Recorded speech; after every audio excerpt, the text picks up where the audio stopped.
Hi, I'm Michelle. I'm the Director of Content for Aliso.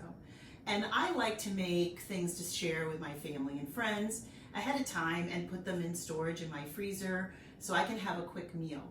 I did make some hamburgers the other night and I had a half a pound left over. So I'd like to show you what I did with my leftovers. I'm going to be making beef cheese salsa muffins. So it's a savory muffin instead of a sweet muffin. So this is what you'll need to get started. So here is my crumbled beef and chopped peppers and onions, and I sauteed them with all of these herbs and spices, which I list on the recipe. I used parsley, garlic, cumin, some pink Himalayan salt, and some ground pepper. And I also did a few red pepper flakes, not too many, because there's some people in my family that don't like things too spicy. But you can also add sliced jalapenos or anything like that. So after I sauteed that, I'm going to get everything else together. You'll need a large mixing bowl, 2 cups of milk, and 1 bag of tortilla chips. Now an 8 1/4 ounce bag will give you almost 2 cups of crumbled chips. And you want to have those kind of like what you would do with graham cracker crust for like a cheesecake. And I need 4 eggs, and these are some really beautiful eggs that I have from my local farm. And they're actually all different colors, a beautiful green and white. So they have several different kinds of chicken. So it's always a surprise when you open the box. A stick of butter or margarine, if you prefer. About a 1.5 cups of shredded cheddar. Some cooking spray. You can use canola or olive oil, whichever you prefer. And then a muffin tin. So next I'm going to mix our wet ingredients and prepare our crust. I'm now pouring the milk and beating my eggs together. And you can put some more herbs and spices at this point, but there's quite a bit in your beef mixture, so you should be okay. And we're going to set that aside. And we're going to be preparing our crust. So here's the tortilla crumbs. And I've already put almost all of my butter in, and I think it still needs a little bit more. So you'll just have to gauge if you feel like it's wet enough. It smells really good, actually. This is my first time using a tortilla crust, and I think it's a pretty ingenious idea. So now I'm going to take my prepared muffin tin. I've already liberally sprayed it with my cooking spray, and I'm going to take a spoonful and put that in each well. And you probably want maybe, I don't know, 3/8 of an inch up or so. You'll be able to tell.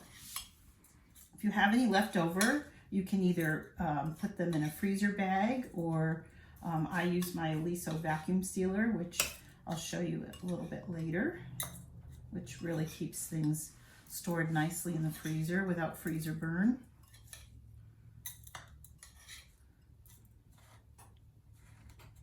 Oh, that has a little too much, I think. Let's move that over. Because don't forget, you also have to have your cheese, your beef, and your egg mixture in here as well.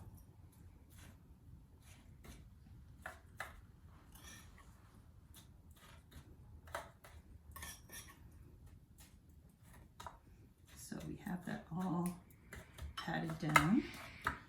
And the first time you make these might be a little, a little bit of an experiment. So you can actually move it up to the side a little bit on the sides.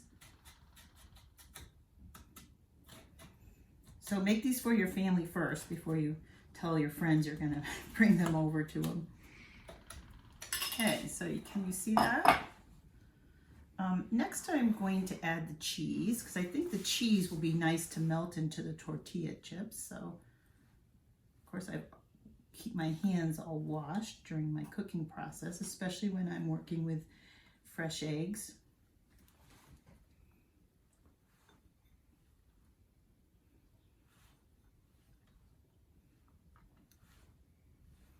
So this is a mixture of different types of cheese. I've used cheddar, Monterey Jack, mild and sharp cheddar, just to give it a little bit extra flavor. Okay. And now my sauteed beef and pepper and onions.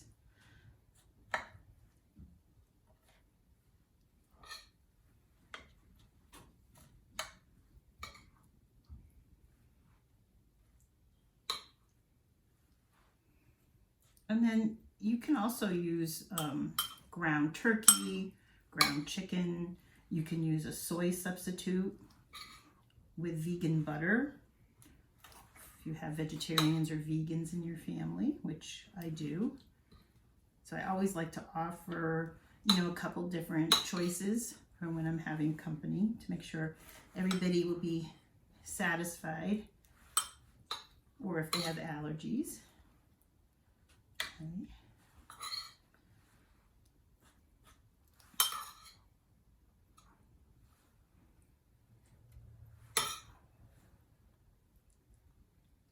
All right,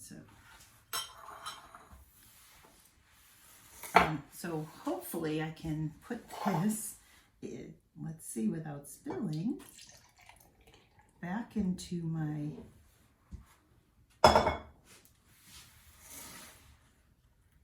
measuring cups. I think it might be a little bit easier to pour. And I'm going to fill each of those up.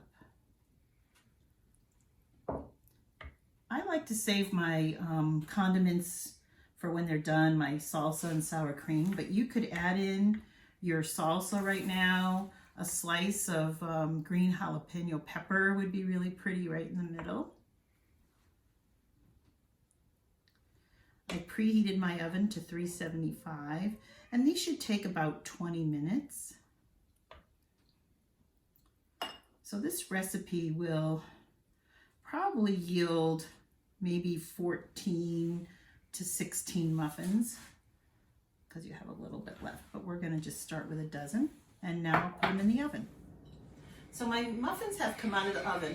These took about 22 minutes. I checked them at 20 minutes, but I thought they could use a little bit more. It was still a little liquid in the middle. So I did 2 or 3 minutes more, and they seemed to be fine.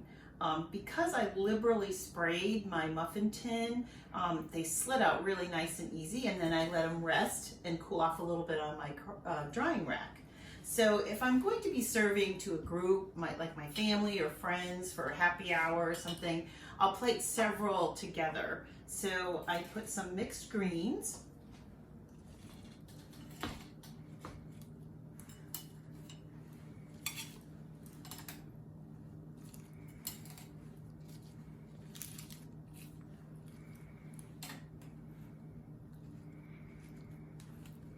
And then for myself for lunch, I would just put one here. And here's some condiments. You can, if you're having a party, you might want to put them in a nice bowl. For myself or my family, I just leave them in jars, but you can leave that so everybody can take one and do their own. I have some store-bought salsa.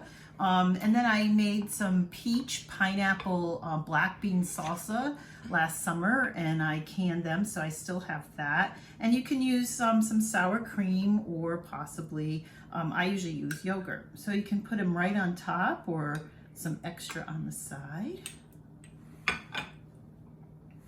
And a little dollop of sour cream. Well, actually, that's a big dollop. And then I have some extra, so let's move these over to the side. Now I've already put a couple of muffins in an Aliso vacuum sealer bag. I can fit actually 4 in here, but I just want to show you how this all works. With a permanent marker, there's a space for your date, which I put 420, and it's beef and cheese egg muffins. So I'm going to set my vacuum sealer on moist because this does still have some moisture in it, and it will say ready. I'm taking my, which is really important, gets you a nice seal. And then you see all these different numbers on here, and that slides right into the vacuum sealer. Now, the vacuum sealer will seal it really tight and will take all of the air out. If it's a delicate item, sometimes I'll just keep an eye on it and stop it till it's finished. This is a great way to store in your fridge or to your freezer if you're dropping off to somebody. So just up to the line.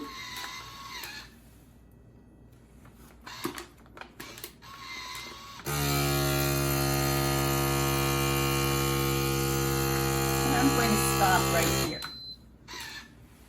And then it will tell me when it's ready to take out. And there we go. And it's all ready for the fridge or the freezer. So you can use your own recipe for a quiche or anything that you like, or you can use the recipes that we provide. We also did an overnight French toast and some stuffing muffins that we did for Thanksgiving. So let's give it a try.